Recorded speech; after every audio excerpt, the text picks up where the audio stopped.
All, welcome to virtue mother channel. मैं हूँ सोनल और आज का जो वीडियो है वो है बच्चों के पेट में कीड़े होने से रिलेटेड। जी हाँ, अगर आपको लगता है कि आपके बच्चे के पेट में कीड़े हो गए हैं और आप कंफ्यूज्ड है, आपको पता नहीं चल रहा है कि इसका सॉल्यूशन हम क्या निकालें, इसकी क्या ट्रीटमेंट होनी चाहिए, कि इसके कारण ये कीड़े हुए हैं और इसमें हम क्या प्रिवेंशन ले सकते हैं, ये सारे क्वेश्चन अगर आपके माइंड में आ रहे हैं तो इस सारे क्वेश्चन का आंसर आपको इस वीडियो से ज़रूर से मिल जाएगा, क्योंकि इस वीडियो में ये सारे पॉइंट्स में कवर करने वाली हूँ और काफ़ी डिटेल में इसके बारे में बताने वाली हूँ।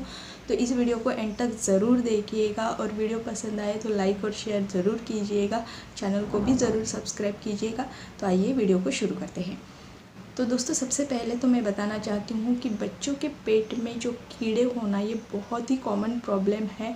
हर मैक्सिमम बच्चे में ये प्रॉब्लम होती है। तो ये जो प्रॉब्लम है एक्चुअली जज कर पाना मुश्किल होता है, क्योंकि ये प्रॉब्लम के जो साइंस है वो काफ़ी सिमिलर होते हैं बाकी जो भी प्रॉब्लम हमारे बच्चों को लगी हुई रहती है वैसे प्रॉब्लम से। तो इसीलिए इनके साइंस सिमिलर होने के कारण ये प्रॉब्लम को जज पाना मुश्किल हो जाता है। तो हमें ये ज़रूर से पता करना चाहिए कि एक्चुअल में ये प्रॉब्लम क्यों हो रही है, इसके पीछे का कारण क्या हो सकता है। तो एक एक पॉइंट मैं यहाँ पे आपको बताने वाली हूँ। तो सबसे पहले हम जानते हैं कि इसके क्या सोर्सेस होते हैं, कौन से माध्यम से ये कीड़े बच्चों के पेट में चले जाते हैं।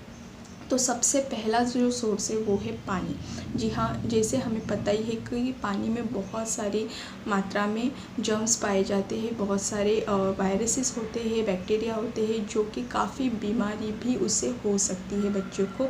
अगर गंदा पानी बच्चा पी लेता है या मडी पैडल वाटर में वो खेल रहा है और वो पानी अगर बच्चे के मुँह में चला गया तो ऐसा ये कीड़े होने का जो प्रॉब्लम है वो बच्चे को हो सकता है। नेक्स्ट जो सोर्स है वो भी बहुत कॉमन है, वो है मिट्टी। जैसे कि अगर इन्फेक्टेड मिट्टी में बच्चा खेल रहा है, मिट्टी में बहुत सारे जर्म्स होते हैं, तो ऐसे मिट्टी में अगर बच्चा खेल रहा है और उसके हाथ में पैर में मिट्टी लग गई और बच्चे ने वो फिर हाथ वगैरह मुंह में डाल दे तो आसानी से जो इन्फेक्शन है उसके पेट में चले जाएगा और ऐसी प्रॉब्लम बच्चे को हो जाएगी। थर्ड जो कॉमन सोर्स है वो है सब्जियां। जैसे अगर जो सब्जियां मिट्टी से निकली जाती है, अगर ऐसी मिट्टी जहाँ पे वो सब्जियां लगी है वो इन्फेक्टेड मिट्टी है तो वो कीड़ा, वो वायरस वो मिट्टी को भी लग जाएगा। और अगर आपने प्रॉपरली उसको वॉश नहीं किया और बच्चे ने वो कच्ची सब्जी खा ली तो वो कीड़ा वो इन्फेक्शन बच्चे के पेट में जाने के चांसेस इस टाइम पे बढ़ जाते हैं। या अगर आपने सब्जी को प्रॉपरली कुक नहीं किया है तो इस कंडीशन में भी ये प्रॉब्लम जो है बच्चे को हो सकती है, क्योंकि वो इन्फेक्शन आसानी से बच्चे के पेट के अंदर चला जाएगा। जो फोर्थ कॉमन सोर्स है वो है बच्चों के खिलौने। हमें पता ही है कि बहुत सारी बच्चे को आदत होती है कि खिलौने उठा के मुंह में डाल देते हैं। अब हम तो बच्चे के ये खिलौने को प्रॉपरली वॉश नहीं अगर हमने किया है या हम डेली बेसिस पे उसको वॉश नहीं कर रहे, उस खिलौने को प्रॉपरली हाइजीन उनकी मेंटेन नहीं कर रहे, तो ऐसे इन्फेक्शन होने के, ऐसे पेट की प्रॉब्लम्स होने के, पेट में कीड़े होने के प्रॉब्लम होने के जो चांसेस है इस टाइम पे बढ़ जाते हैं। तो ये भी बहुत कॉमन सोर्स है। लास्ट जो सोर्स है यानी फिफ्थ जो सोर्स है वो है अगर आपके घर में पेट है तो यहाँ पे भी चांसेस बहुत ज़्यादा बढ़ जाते हैं। अगर प्रॉपर बच्चे ने ये डिस्टेंस मेंटेन नहीं किया है और प्रॉपर हाइजीन के बारे में बच्चे को कैसे मेंटेन करना है हाइजीन ये बच्चे को प्रॉपरली पता नहीं है, तो ऐसे कंडीशन में भी बच्चे को ये प्रॉब्लम होने के चांसेस बढ़ जाते हैं। तो अगर आप देखोगे तो ये बहुत ही कॉमन सोर्सेस है जिसके थ्रू आसानी से बच्चे को ये प्रॉब्लम लग सकती है, क्योंकि इसके कॉन्टैक्ट में, ये सारी सोर्स के कॉन्टैक्ट में तो बच्चा हमेशा ही रहता है। अब हम बात करते हैं कि कौन सी एज में ये प्रॉब्लम बच्चे को हो सकती है। तो यहाँ पे मैं बताना चाहती हूँ कि बहुत ही अर्ली एज से ये प्रॉब्लम शुरू हो जाती है और ये प्रॉब्लम यानी कि 1 साल का जब बच्चा हो जाता है तब से शुरू होती है, तो बच्चा 15 साल का होने तक ये प्रॉब्लम रहती है।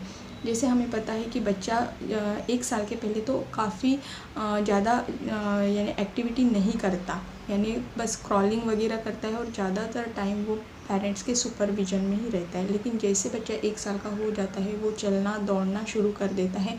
इस टाइम पे बच्चे को कंट्रोल कर पाना, बच्चे को रोकना बहुत ही मुश्किल हो जाता है। और वो फिर ऐसे टाइम पे ऐसी जगह खेलते हैं, कहीं पे भी खेलते ही रहते हैं बच्चे। वहाँ पे अगर वो जगह प्रॉपरली सैनिटाइज़ की हुई नहीं है, प्रॉपरली हाइजीन वहाँ पे मेंटेन नहीं हुई है, तो यहाँ पे ऐसे वायरसेस, ऐसे कीड़े बहुत आसानी से ग्रो अप करने लगते हैं और वो बच्चे के अंदर आसानी से इस टाइम पे चले जाते हैं। क्योंकि बच्चे को आदत होती है मिट्टी में हाथ डाल के वो हाथ मुंह में ले लेना, कोई बच्चा तो मिट्टी भी खा लेता है। तो इसके वजह से ये प्रॉब्लम जो है बिल्कुल आसानी से बच्चे को लग सकती है। तो इसीलिए काफ़ी इनिशियल एज में ही ये प्रॉब्लम बच्चे को शुरू हो जाती है। ऐसा ये वक्त रहता है जहाँ पे बच्चे को किस तरह से हाइजीन मेंटेन करना है, कैसे हमें रहना है, ये प्रॉपरली उनको पता नहीं होता, उतनी समझ उनमें नहीं आती। अब हम बात करते हैं कि इसके साइंस क्या है, कि अगर बच्चे को ऐसी प्रॉब्लम लग गई है तो हम कैसे पता करें। तो इसका कॉमन साइंस हम बोल सकते हैं वो है कि रात के टाइम पे बच्चा जब सोता है तो वो प्रॉपर नींद नहीं ले पाता, साउंड स्लीप में नहीं होता, क्योंकि उसको इस पॉटी की जगह पे बहुत खुजली होती है, अनकंफर्टेबल लगता है। तो उसके कारण बच्चा भी अनकंफर्टेबल फील करता है, प्रॉपरली सो नहीं पाता। सेम चीज़ सुबह भी हो सकती है, उसको एकदम चिड़चिड़ापन लग सकता है, या कभी कभी बच्चा बैठा हुआ रह सकता है, बहुत ज़्यादा खुजली वहाँ पे हो सकती है, लेकिन उसको पता नहीं चल रहा है कि क्या करे। तो ऐसे में वो चिड़चिड़ापन भी कर सकता है। और एक साइन जो है वो है कि आप अगर डार्क रूम में पॉटी की जगह पे लाइट डाल के देखोगे तो आपको वहाँ पे एक्सट्रीम केसेस पे आपको वहाँ पे यानी थ्रेड जैसे वाइट कलर के कीड़े दिखेंगे। तो ये बहुत ज़्यादा एक्सट्रीम केस में हो जाता है। तो इस तरह के साइन से आप पता कर सकते हो कि बच्चे को ये प्रॉब्लम हो गई है। और भी काफ़ी साइन है, लेकिन ये जो साइंस मैं अब बताने वाली हूँ काफ़ी सिमिलर होते हैं बाकी बीमारियों से रिलेटेड भी। तो जैसे कि पॉटी से बहुत ज़्यादा स्मेल आना, एक्सट्रीम केसेस में अगर ये प्रॉब्लम हो गई है बच्चे को तो काफ़ी स्मेल आती है पॉटी से। जो भी पेट से रिलेटेड बाकी प्रॉब्लम है वो बच्चे को होने लगते हैं।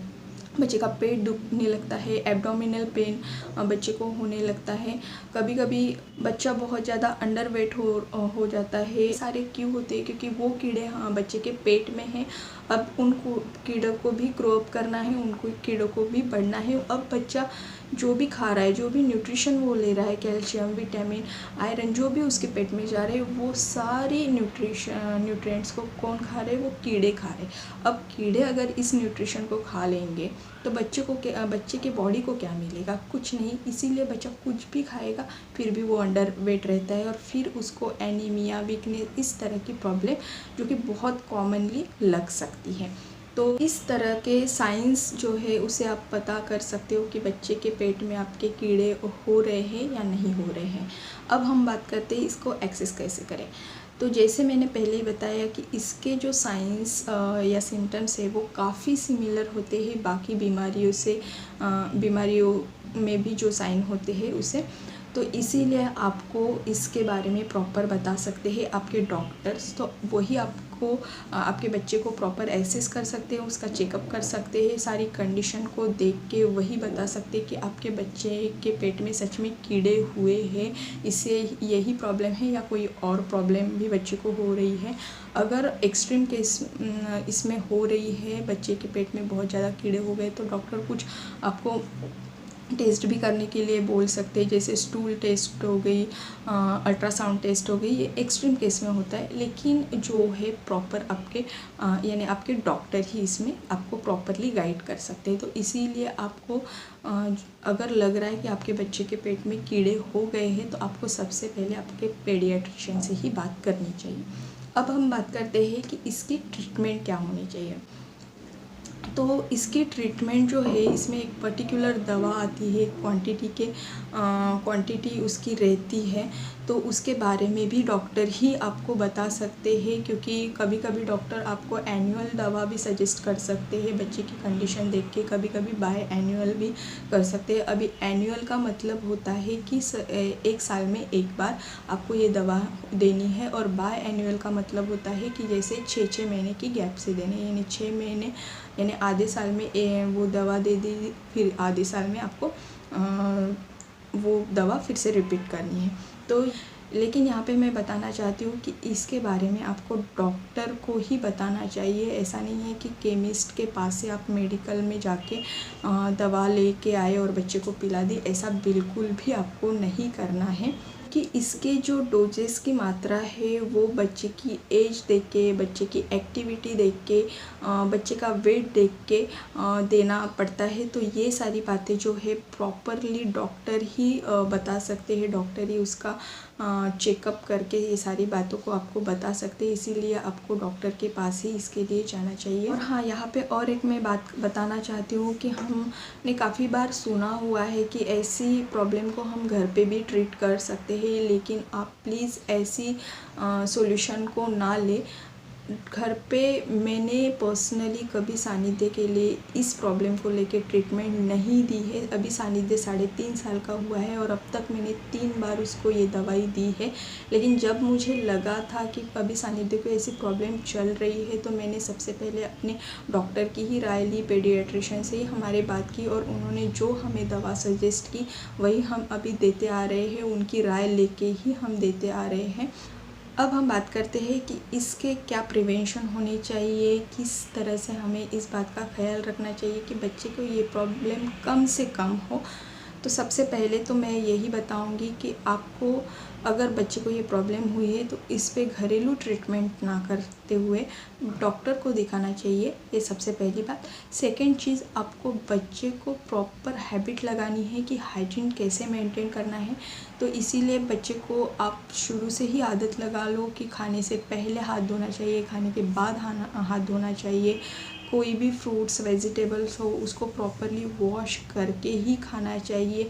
अगर बाहर से आप आए हो तब आपको हाथ धोना चाहिए, पैर धोना चाहिए, प्रॉपर अपने बॉडी को क्लीन करना चाहिए। सारी छोटी छोटी जो बातें हैं जिससे क्लीन रहने की आदत बच्चे को पड़ जाएगी, तो ये सारी आदत को आपको बच्चे को सिखाना है, बोलते रहना है ताकि बच्चा इससे हैबिचुअल हो जाए।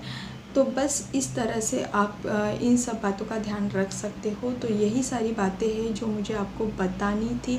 आई होप इस वीडियो से आपके सारे जो डाउट्स थे वो क्लियर हो गए होंगे। तो आपको ये वीडियो कैसा लगा ज़रूर कमेंट करके बताइए। वीडियो अच्छा लगा है तो लाइक ज़रूर कीजिए, और अभी तक आपने बच्चों मेरा चैनल को सब्सक्राइब नहीं किया है तो do subscribe to our channel and thank you for watching this video. Bye bye.